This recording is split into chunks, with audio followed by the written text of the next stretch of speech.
ഈ മാസം പെയ്തിറങ്ങിയ കനത്ത മഴ വേനൽ മഴയിൽ ഇതുവരെയുണ്ടായ കുറവ് നികത്തിയെന്ന് കണക്കുകൾ. മാർച്ച് 1 മുതൽ മെയ് 22 വരെയുള്ള കണക്ക് പ്രകാരം 273 മില്ലിമീറ്റർ ലഭിക്കേണ്ട സ്ഥാനത്ത് സംസ്ഥാനത്ത് ഇതുവരെ 272.9 മില്ലിമീറ്റർ മഴ ലഭിച്ചു. ഇതിൽ 90% മെയ്യിലാണ് പെയ്തത്. ഫെബ്രുവരി, മാർച്ച്, ഏപ്രിൽ മാസങ്ങളിൽ വേനൽ മഴയിൽ ഗണ്യമായ കുറവുണ്ടായിരുന്നു.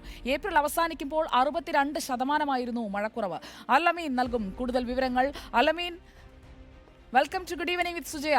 ഇതുവരെ കഴിഞ്ഞ 3 മാസം ചൂട് കൊണ്ട് ചുട്ടുപൊള്ളി ഉണ്ടാക്കിയ മഴയുടെ കുറവ്, അപര്യാപ്തത എല്ലാം നികത്തി ഈ കഴിഞ്ഞ 1-2 ആഴ്ച കൊണ്ട് പെയ്ത മഴ, അല്ലേ അമീൻ?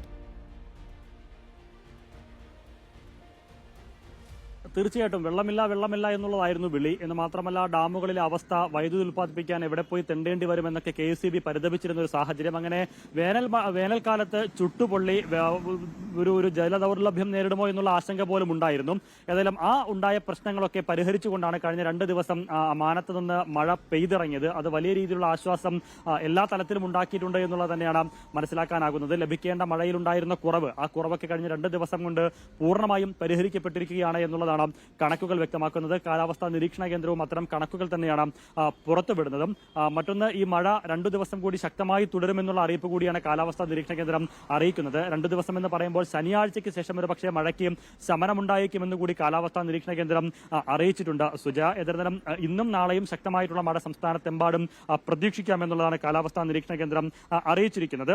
അതിന്റെ അടിസ്ഥാനത്തിൽ സംസ്ഥാനത്ത് ഇന്ന് 2 ജില്ലകളിൽ യെല്ലോ അലർട്ട് പ്രഖ്യാപിക്കുകയും ചെയ്തിട്ടുണ്ട്. എറണാകുളത്തും തൃശ്ശൂരും അതിതീവ്രമായിട്ടുള്ള മഴ തുടരുമെന്നുള്ളതാണ് കാലാവസ്ഥാ നിരീക്ഷണ കേന്ദ്രത്തിന്റെ മുന്നറിയിപ്പ്.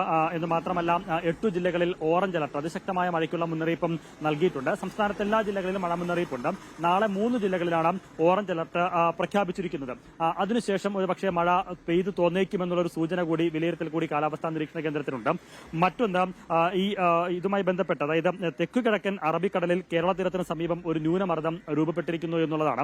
അതോടൊപ്പം ബംഗാൾ ഉൾക്കടലിൽ ഈ വർഷത്തെ ആദ്യ ചുഴലിക്കാറ്റ് മുന്നറിയിപ്പ് കൂടി നൽകിയിരിക്കുകയാണ്. റിമാൽ എന്നാണ് ഈ ചുഴലിക്കാറ്റിന് പേരിട്ടിരിക്കുന്നത്. ഈ റിമാൽ എന്ന് പറയുന്ന ചുഴലിക്കാറ്റ് പശ്ചിമ ബംഗാൾ, ബംഗ്ലാദേശ് തീരത്ത് തീവ്ര ചുഴലിക്കാറ്റായി മാറാനുള്ള സാധ്യതയുണ്ട്. ഞായറാഴ്ചയോടുകൂടി അത് തീരം തൊടുമെന്നുകൂടി കാലാവസ്ഥാ നിരീക്ഷണ കേന്ദ്രം അറിയിക്കുകയാണ്. ഏതായിരുന്നാലും ഈ വിധത്തിലായിരിക്കും ഇനി അങ്ങോട്ട് മഴയുടെ ഒരു പോക്ക് എന്നുള്ളതാണ് കാലാവസ്ഥാ നിരീക്ഷണ കേന്ദ്രം അറിയിക്കുന്നത്. ഈ മാസം അവസാനത്തോടുകൂടി ഇതിന് പിന്നാലെ ഇടവപ്പാതിയും എത്തും. അതോടുകൂടി നിലവിലുള്ള ഒരു വെള്ളത്തിന്റെ പ്രതിസന്ധി അല്ലെങ്കിൽ ജല ദൗർലഭ്യമൊക്കെ കുറയും. ഇതിനോടകം തന്നെ അത് മാറിയിട്ടുണ്ട്. ഇനി മഴ ആ രീതിയിൽ പെയ്യുകയാണെങ്കിൽ, കാരണം KEB സംബന്ധിച്ചിടത്തോളം ഈ വേനൽക്കാലത്ത് പുറത്തുനിന്ന് വാങ്ങിയ വൈദ്യുതിയൊക്കെ മടക്കി കൊടുക്കേണ്ടതുണ്ട്. അങ്ങനെ ചില കടമ്പകളൊക്കെ കടക്കേണ്ടതുണ്ട്. അതിനും ഈ വിധത്തിൽ മഴ തുടർന്നാൽ മാത്രമേ ആ പ്രശ്നം വലിയ പ്രതിസന്ധിയില്ലാതെ പരിഹരിച്ച് മുന്നോട്ട് പോകാൻ KEBക്കും സാധിക്കുകയുള്ളൂ. നിലവിൽ KEBയെ സംബന്ധിച്ചിടത്തോളം ആശ്വാസ മഴയാണ് ഇപ്പോൾ പെയ്തിറങ്ങിക്കൊണ്ടിരിക്കുന്നത്. കഴിഞ്ഞ 2 ദിവസവും അത് തന്നെയായിരുന്നു സാഹചര്യം. Sujaya, okay, thank you. അലമീനാണ് ഏറ്റവും പുതിയ അപ്ഡേറ്റ് പ്രേക്ഷകരോട് പങ്കുവച്ചത്. കരുതി വെക്കാനും കടം കൊടുക്കാനും കടം വീട്ടാനും കഴിയുന്നത്ര മഴ പെയ്യട്ടെ, നമ്മുടെ മഴക്കുറവൊക്കെ നീങ്ങട്ടെ.